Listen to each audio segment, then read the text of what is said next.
आज की कहानी का शीर्षक है जादुई घड़ी। उत्तर प्रदेश के एक छोटे से गांव में अर्जुन नाम का एक लड़का रहता था। वह बहुत साधारण परिवार से था। उसके पिता किसान थे और माँ घर का काम करती थी।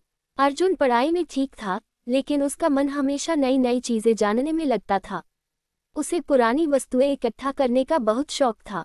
गांव में जब भी कोई पुराना सामान फेंकता, अर्जुन उसे उठा लाता। एक दिन रविवार की सुबह गांव में बड़ा मेला लगा। दूर दूर से लोग आए थे। कहीं खिलौनों की दुकान थी, कहीं मिठाइयों की। बच्चे झूले झूल रहे थे और ढोल की आवाज पूरे मेले में गूंज रही थी। अर्जुन भी अपने दोस्तों के साथ मेला देखने गया। घूमते घूमते उसकी नज़र एक बूढ़े आदमी की छोटी सी दुकान पर पड़ी। उस दुकान में पुरानी किताबें, ताले, सिक्के और घड़ियां रखी थीं। अर्जुन की आंखें चमक उठीं। वह धीरे धीरे दुकान के पास गया। बाबा, ये घड़ी कितने की है?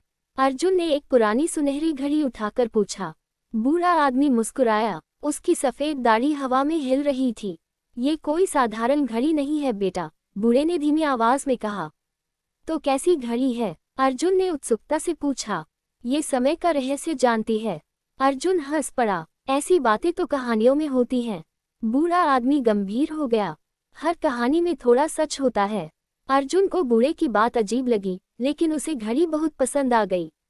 उसने अपने बचाए हुए पैसे निकाले और घड़ी खरीद ली। घर पहुंचकर उसने घड़ी को साफ किया। घड़ी बहुत पुरानी थी, लेकिन अभी भी चल रही थी। उसकी सुइयां अजीब तरीके से घूम रही थीं। रात को जब सब सो गए, अर्जुन घड़ी को ध्यान से देखने लगा। तभी अचानक घड़ी से हल्की नीली रोशनी निकलने लगी। अर्जुन डर गया। उसने घड़ी को नीचे रखने की कोशिश की, लेकिन तभी कमरे में तेज हवा चलने लगी। खिड़कियां अपने आप खुल गईं। ये क्या हो रहा है? अर्जुन घबरा गया। अचानक घड़ी की सुइयां तेजी से घूमने लगीं। कमरे में चमकदार रोशनी फैल गई और अर्जुन की आंखें बंद हो गईं। कुछ देर बाद जब उसने आंखें खोली, तो वह अपने कमरे में नहीं था। वह एक पुराने शहर में खड़ा था। चारों तरफ घोड़े दौड़ रहे थे। लोग पुराने कपड़े पहने हुए थे। सड़कें मिट्टी की थीं। मैं कहाँ आ गया? अर्जुन हैरान था। तभी एक आदमी उसके पास आया। अरे लड़के, रास्ते से हटो, राजा की सवारी आने वाली है। अर्जुन तुरंत किनारे हो गया। थोड़ी देर में हाथियों और घोड़ों का बड़ा जुलूस आया। बीच में एक सुंदर रथ था, जिसमें राजा बैठे थे। अर्जुन समझ गया कि वह किसी पुराने समय में पहुंच गया है। उसका दिल तेजी से धड़कने लगा। क्या ये घड़ी सच में जादुई है? उसने सोचा। वह शहर में घूमने लगा। सब कुछ अलग था। दुकानों में मिट्टी के बर्तन बिक रहे थे। लोग तलवारें लेकर घूम रहे थे। अचानक उसने देखा कि कुछ सैनिक एक छोटे लड़के को पकड़कर ले जा रहे हैं। मुझे छोड़ दो, लड़का चिल्ला रहा था। अर्जुन से रहा नहीं गया। वह सैनिकों के पास गया। इसे क्यों पकड़ रहे हो? उसने पूछा। एक सैनिक गुस्से से बोला, ये राजमहल से फल चुराते पकड़ा गया है। लड़का रोते हुए बोला, मेरी माँ बीमार है, हमारे पास खाने को कुछ नहीं था। अर्जुन को लड़के पर दया आ गई। उसने सैनिकों से कहा, इसे छोड़ दीजिए, ये दोबारा ऐसा नहीं करेगा। लेकिन सैनिक नहीं माने। तभी अर्जुन की नज़र अपनी जादुई घड़ी पर पड़ी। उसने घड़ी का बटन दबा दिया। अचानक समय रुक गया। सड़क पर चलते लोग वहीं रुक गए। घोड़े भी स्थिर हो गए। अर्जुन की आंखें फैल गईं। समय सच में रुक गया। उसने जल्दी से लड़के को सैनिकों के हाथों से छुड़ाया और उसे दूर ले गया। कुछ देर बाद घड़ी फिर से चलने लगी और समय सामान्य हो गया। सैनिक हैरान रह गए। अरे वो लड़का कहाँ गया? वे चिल्लाने लगे। उधर अर्जुन और वह छोटा लड़का एक गली में छिपे हुए थे। तुमने मेरी जान बचाई, लड़के ने कहा। उसका नाम करण था। वह पास के गांव में रहता था। करण अर्जुन को अपने घर ले गया। उसकी माँ सच में बीमार थी। घर बहुत छोटा था और खाने के लिए मुश्किल से थोड़ा चावल बचा था। अर्जुन को बहुत दुख हुआ। उसने सोचा, मेरे पास तो जादुई घड़ी है, शायद मैं इनकी मदद कर सकता हूँ। अगले दिन अर्जुन बाजार गया। उसने देखा कि एक व्यापारी गरीब लोगों को धोखा देकर कम पैसे दे रहा था।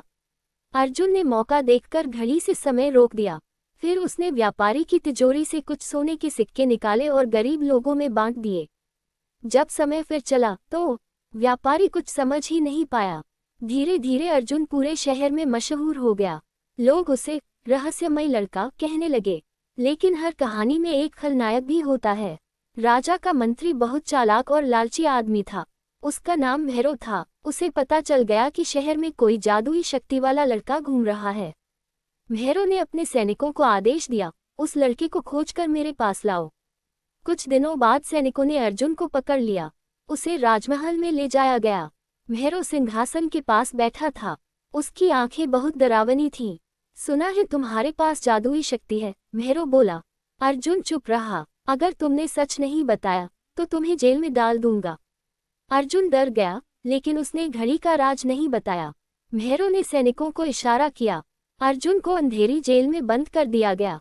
जेल बहुत डरावनी थी। चारों तरफ अंधेरा था और पानी टपकने की आवाज आ रही थी। अर्जुन उदास होकर बैठ गया। तभी उसे अपनी घड़ी याद आई। उसने धीरे से घड़ी निकाली और बटन दबाया। समय रुक गया। जेल का पहरेदार वहीं स्थिर हो गया।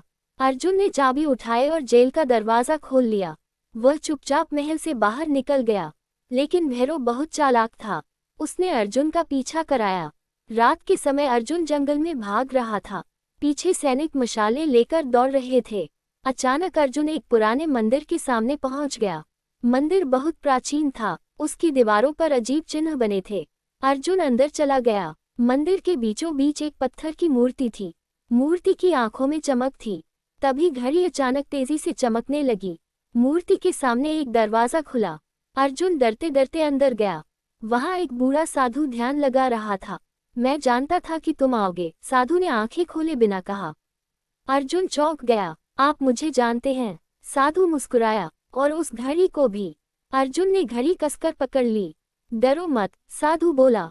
ये घड़ी बहुत पुरानी शक्ति है, लेकिन इसका गलत उपयोग बहुत खतरनाक हो सकता है। मैं तो बस लोगों की मदद कर रहा था, अर्जुन बोला। साधु ने सिर हिलाया। शक्ति हमेशा इंसान की परीक्षा लेती है। तभी बाहर से सैनिकों की आवाज आई। मंदिर को घेर लो, भैरव चिल्लाया। अर्जुन घबरा गया। साधु ने कहा, अब समय आ गया है कि तुम सही फैसला करो। भैरव मंदिर के अंदर आया। उसकी आंखों में लालच चमक रहा था। मुझे वो घड़ी दे दो, वह चिल्लाया। अर्जुन पीछे हट गया। भैरव ने तलवार निकाल ली। अगर घड़ी नहीं दी तो मैं तुम्हें मार दूंगा। अर्जुन समझ गया कि भैरव कभी नहीं रुकेगा। उसने घड़ी को देखा। अगर ये घड़ी गलत हाथों में चली गई तो बहुत बड़ा नुकसान हो सकता था। अर्जुन ने गहरी सांस ली। फिर उसने पूरी ताकत से घड़ी को जमीन पर दे मारा। घड़ी टूट गई। अचानक पूरे मंदिर में तेज रोशनी फैल गई। भैरव चीखने लगा। हवा बहुत तेज चलने लगी। कुछ ही क्षणों में सब शांत हो गया। जब अर्जुन ने आंखें खोली तो वह अपने कमरे में था। सुबह हो चुकी थी। उसकी माँ आवाज लगा रही थी, अर्जुन उठ जाओ। अर्जुन धीरे धीरे उठा। उसने इधर उधर देखा। सब कुछ सामान्य था। उसने सोचा, क्या वो सब सपना था? तभी उसकी नज़र मेज पर पड़ी। वहां टूटी हुई सुनहरी घड़ी रखी थी। अर्जुन हल्का सा मुस्कुराया। उसे समझ आ गया कि असली जादू घड़ी में नहीं, बल्कि अच्छे कामों में होता है। उस दिन के बाद अर्जुन बदल गया। वह गांव के गरीब लोगों की मदद करने लगा। बच्चों को पढ़ाने लगा। बूढ़ों की सहायता करता। अब उसे किसी जादुई शक्ति की जरूरत नहीं थी, क्योंकि उसने सीख लिया था कि इंसान का सबसे बड़ा जादू उसका अच्छा दिल होता है। और यही बात उसे बाकी लोगों से अलग बनाती थी।